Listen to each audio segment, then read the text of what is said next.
Hello and welcome to Farm Connections. I'm your host, Dan Hoffman. On today's episode, we meet with crop marketing expert Don Burns to discuss market trends and programs that will affect farmers in the near future. Tyler Schwark from Absolute Energy talks about what Absolute Energy is all about, and the University of Minnesota Extension provides us a new best practices. All here today on Farm Connections.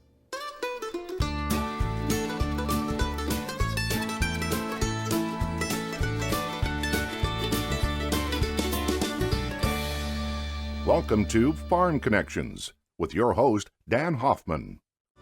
Farm Connections made possible in part by Minnesota Corn, working to identify and promote opportunities for corn growers, enhance quality of life, and help others understand the value and importance of corn production to America's economy. EDP Renewables North America, owner-operator of Prairie Star and Pioneer Prairie wind farms in Minnesota and Iowa. EDPR wind farms and solar parks provide income to farmers and help power rural economies across the continent. R&S Grain Systems, a family-owned business serving its customers for 50 years with leading designs in the manufacturing of grain handling equipment and grain storage systems. You can call them for a quote today. Mower County Farm Bureau Association advocates for agriculture based on the policies and beliefs of its members. It's dedicated to making the voices of its members stronger. You can learn more about membership benefits at fbmn.org. Welcome to Farm Connections. We traveled to Owatonna, Minnesota for a workshop on carbon intensity. And with me is Don Burns from the Absolute Energy plant in Mona and Lisle, a crop marketing expert, and we'd like to welcome you to Farm Connections. Thanks, Dan. What a great workshop, and you gave a great presentation on some of the things you do. Can you just kind of recap it for us? Sure. Well, I started off in the ethanol industry about 15 years ago, starting up Absolute Energy down by Lisle, Minnesota. I've been in the grain business for 50 years. The year I entered it was in 1974. We had 40-pound test weight, 40% moisture, and 40% FM corn that year. And we had, since then, we've gone through so many different various farm programs, CRPs, government storage programs, set-aside programs, all because we really didn't have a market for the amount of corn we produced. And then along come the ethanol industry. And for the first time, the farmer could earn an income from the marketplace and not from the government. And since then, our biggest problem is we haven't been able to grow the ethanol demand as much as corn production has increased. We had a few setbacks due to Mother Nature, but that's the only reason why we haven't been growing our carry out, and we are going to. So we come to today, and now we're looking at ways of expanding the ethanol business model. And right now the growth is in low carbon ethanol, to be used for SAF fuel, sustainable aviation fuel. And today's meeting was one step where the farmer now is finding out what he has to do to be able to make this market feasible.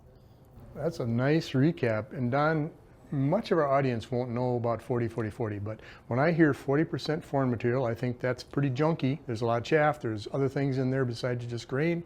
I hear 40% moisture, I think extreme drying cost, hard to store, what do we do with this stuff?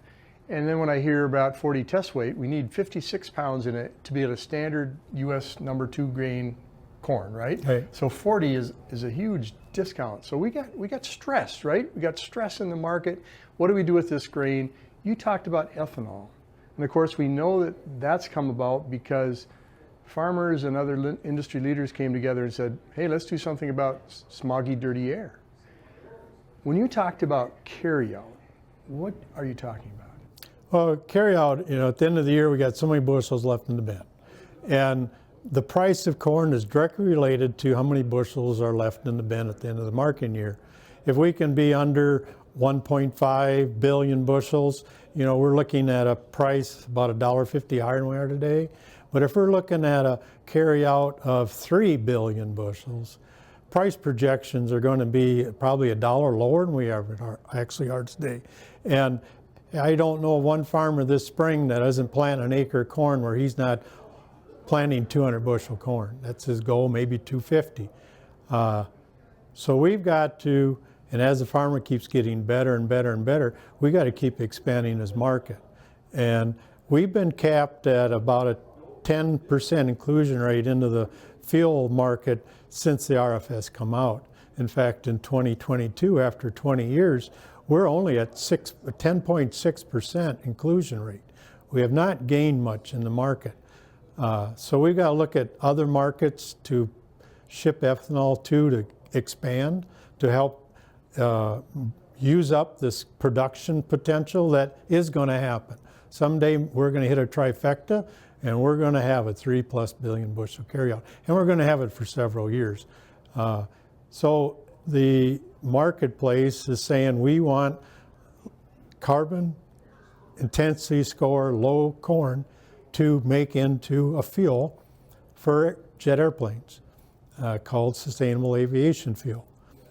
That is the big market out there. The airline industry wants it because their board of directors see the reason to go that way. It's being driven by both capital and by environmentalists.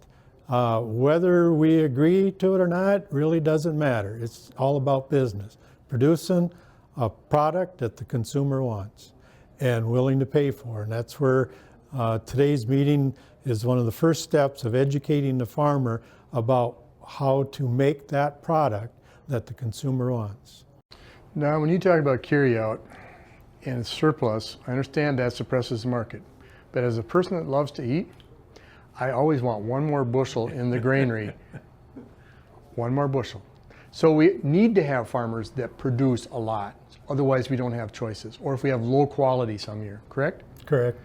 And sometimes our consumers say, you know what, why are we using corn for fuel instead of food? But really, there's some things about that that are okay, right? Right. It is it's an educational thing.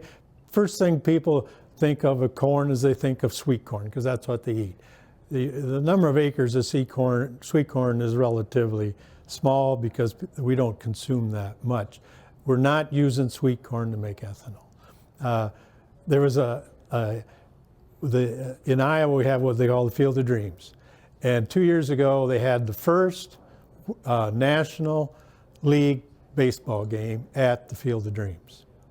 And the players come running out of the cornfield, 2 players from New York stopped, peeled back the husk, took the ear of corn and bit into it and spit it out and threw it back in the cornfield on national TV. We don't eat the corn we use for ethanol.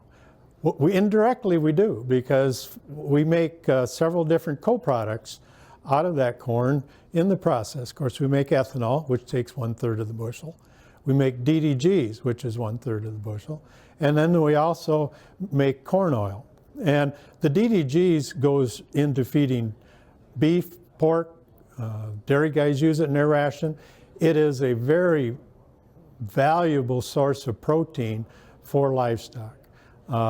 We're seeing in our area feedlots coming back to Iowa and Minnesota because of DDGs.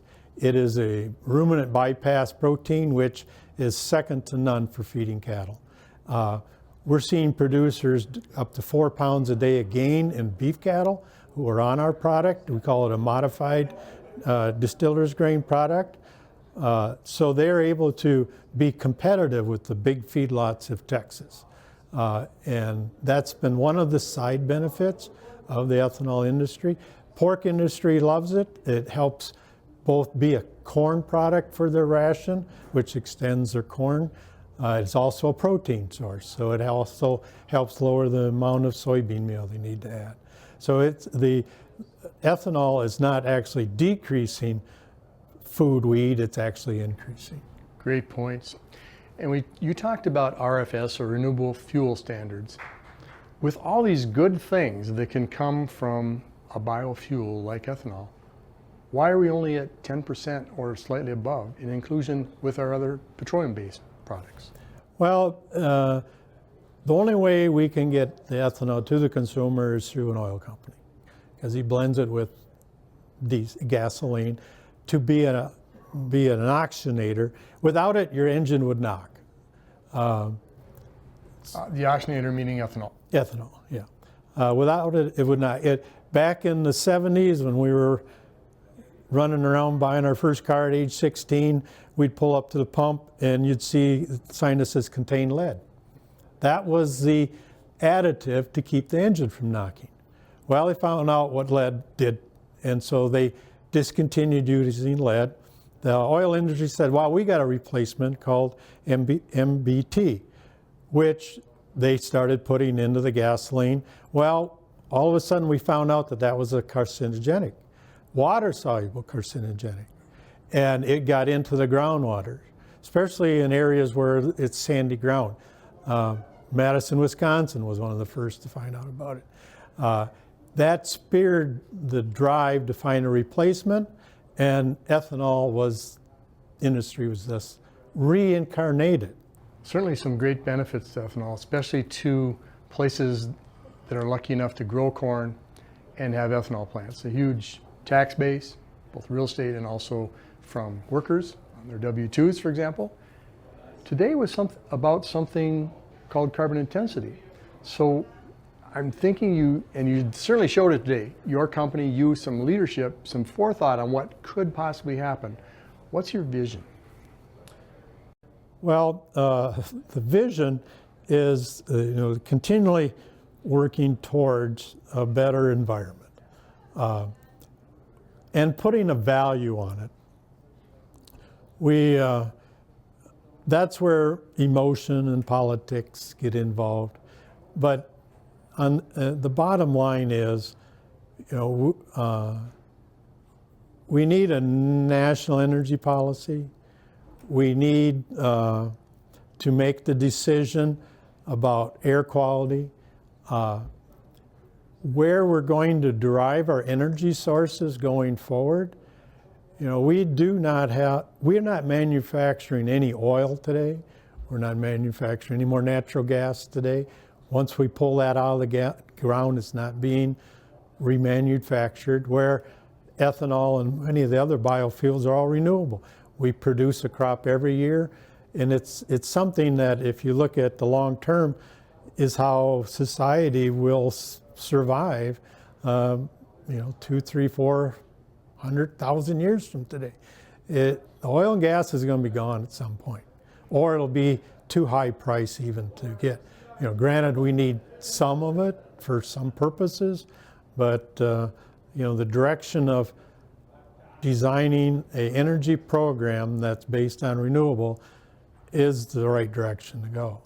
Great points. And when you add carbon to it, or some kind of incentive for the farmers, it makes it even better.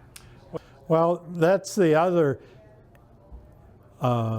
benefit to a renewable energy program, is by combining cultural practices that farmers some of them are already doing, we can also then sequester the carbon. Whether or not, again, that gets back to personal opinions, but from a plant point of view, it loves carbon.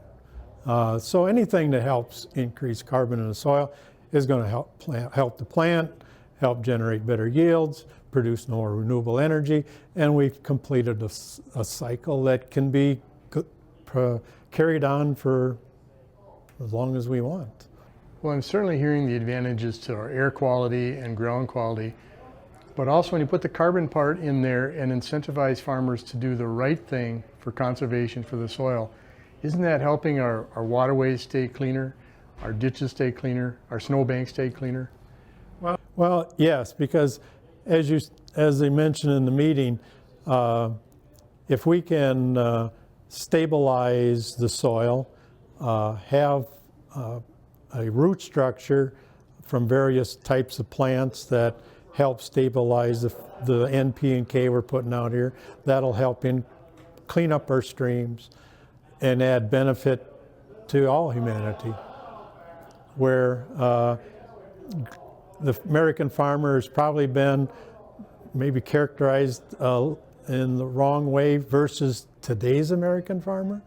We're changing fast, and and one of the conversations is the collection of data at today's meeting, is to collect the data to prove that we are farming better than we were 10 years ago and having reduced environment impacts than we were 10 years ago. So then the energy source that we're going to produce is better than an oil-based fossil fuel society we got today. So if we do the right things, collect the data, and it shows the correct things, what's the outcome? Well, the outcome is being able to put a national energy policy together that gets to the goals that we want to achieve.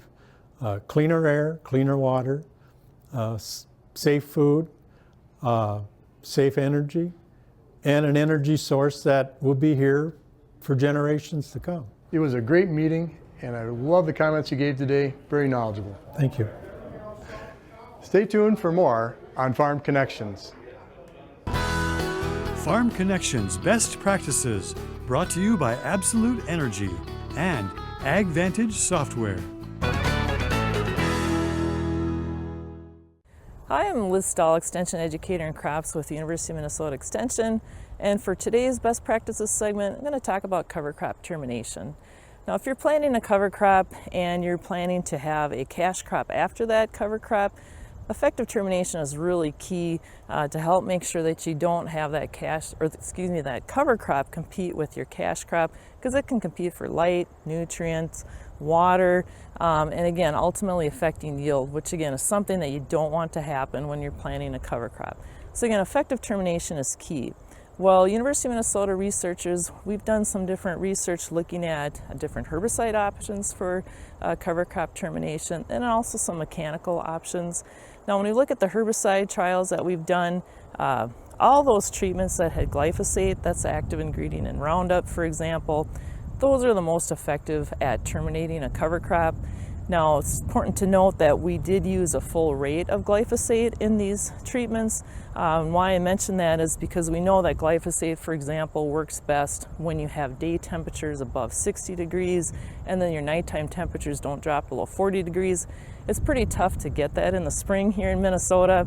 So to help compensate for that, that's why we looked at those full labeled rates of glyphosate. But again, those are the most consistent at terminating our cover crop. And I should note too that we were looking at cereal rye cover crop. Now, one of the herbicides that we looked at was Liberty. That active ingredient is glufosinate. That's a great herbicide to use, but we would not recommend using that to terminate a cover crop early in the season. Key reason being for that product, it's most effective when you have sunny days, warm temperatures, higher relative humidity, and it's really tough to get that combination when you're terminating a cover crop early on in the spring. So again, save that product till later on in the season for post-emergence. It would be really tough to use that early on in the season to get effective control of your cover crop. Now, for the mechanical options that we looked at, we evaluated mowing. That was not as effective as a herbicide for termination. We also looked at tillage. We had to do that a couple times. We still didn't get as effective termination either with the cover crop. And you also got to think, if you're tilling that cover crop, are you wiping out some of those soil health benefits too? So that's something to think about. One mechanical option we did not look at in our trials, but we've looked at in the past and gotten information from other people and other researchers, would be roller crimping of a cover crop. Now, there's only certain species that you can actually terminate with a roller crimper. Cereal rye would be one of those. You want to make sure timing is very important with that. It has to be heading out and the pollen shedding, so we call it anthesis. But even if you do get the timing right, still has not been as consistent control that we see as we would with the herbicide. But if you're an organic grower, you can't use a herbicide, so this would be an option for that. But again, overall hasn't been as consistent as we'd see with the herbicide. But anyway, this is Liz Stahl, Extension Educator in Crops with the University of Minnesota Extension, talking about cover crop options, and thank you for watching. Welcome to Farm Connections. We're in Austin, Minnesota at the Hormel Institute, and with me today is Tyler Schwark from the Absolute Energy. Thank you for having me very much, Dan. I appreciate it. You're welcome. Tyler, what do you produce at Absolute Energy? We have three main products. We have ethanol, we have dried distillers grains, and we have corn oil. Awesome. And what's dried distillers grain? That is what's left of the corn kernel after we remove the starch, which is converted to ethanol. So the fat, the fiber, the protein is all left and is animal feed. Well, I noticed from your title on your card, you're the interim CEO of the company. Yes, I am. I've been with the company since inception back in 2007, and I'll be taking over for Rick Schwark at his retirement at the end of the year. Nice transition. Thank you. Leadership's very important, and one of the nice things about ethanol is it really gives back to our community. It does. Tell me some of the things you've seen given back to the community. Well, we're a farmer-owned ethanol facility. We have approximately 470 members, most of which are farmers that live within about 50 miles of our plant. So as we make money, they make money. So we pay out annual distributions that goes to our local farmers. They spend it within the local community, and it's been a very good fit for us. And not to mention there's probably some W-2 taxes and some property taxes that get paid. Oh yes, there's a lot of taxes that get paid out. So It's no small operation, so do you use other vendors, contractors to build and repair? yes, we have a whole slew of vendors. I would say on average we probably have 200 to 300 different contractors working at our facility at various points throughout the year. We have major shutdowns in the spring and the fall. We do all of our repairs and maintenance because we're a 24-hour facility. So in the spring and the fall, we shut the plant down, do all those repairs and maintenance, and it is a busy place. We employ a lot of people, both directly and indirectly. Well, the tolerance level isn't very wide for things like things that would interfere with ethanol production. When you got microorganisms in tanks, tell us about some of the things you do to test and make sure that everything goes as planned. We have a full quality control lab at Absolute Energy. State-of-the-art equipment. We are every hour to 2 hours we're testing our ethanol, our corn oil, our distillers grains, making sure we're there within spec. But yes, microorganisms are a big part. Making sure we don't have infections or anything like that, so we have a clean, healthy process. So it's constantly monitored.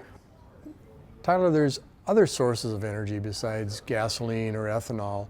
How does ethanol line up with those and bring us advantages? Well, I'd say all sources of energy are needed, but ethanol is here, we're available today, and we're ready to go to work to meet the goals for reducing carbon, because everything is carbon related. Everybody wants lower carbon fuel. Ethanol is that, and we're here today, and we're happy to help. So, what's the greatest joy you found going to work as CEO? Well, I guess a little backstory. I'm from the county in which we're located. I was born and raised here, moved back after college, so I got to move back home, be close to family, friends, coworkers. We're more of a family-oriented type business. We're all friends there. So you're a good example of brain drain going the opposite direction, and in a good way. Brain power coming back to our local rural communities. Thank you for doing that, Tyler. Yes, thank you. That's probably one good reason to go to work and try and keep that place going well. Yes, it is. Yep, you work hard and good things will come. So, you probably have met with your board and talked about some strategic planning, and obviously you can't share trade secrets, but as we look towards the future, what can we expect from Absolute Energy? Hopefully more of the same. We're going to continue to look at our carbon intensity. We look at that weekly, and we're currently pursuing several technologies that we're looking at to further reduce our carbon intensity score, because we need to, in order to compete in the energy market, we need to lower our CI score. We've been doing that for years. We're trying to couple with the farmers now to help on the farming practice side of things, because approximately half of the CI score from ethanol comes from the farming. Okay, so in order to reduce that farming practice CI score anymore, we're trying to engage with the farmers, which is the point of the meeting here today, to incentivize them to adopt lower CI score farming practices like cover crops, nutrient management, and reduced tillage. It's beginning to sound like this program is good for the ethanol plant, but also good for farmers. How do you hope this partnership helps each other? Well, many of the ethanol markets are being driven for a lower CI score. So by coupling with the farmers to get a lower CI corn, that reduces the ethanol plant's carbon intensity, and that offers more market opportunities for the ethanol plants. So it's kind of comes full circle, wells to wheels, but that's kind of what we're going for. Awesome. So if we can get more for a gallon of ethanol in the retail or wholesale market, perhaps you're willing to share or need to share. Yes. So the whole point of this, besides creating more market share for ethanol, is we're trying to increase on-farm income.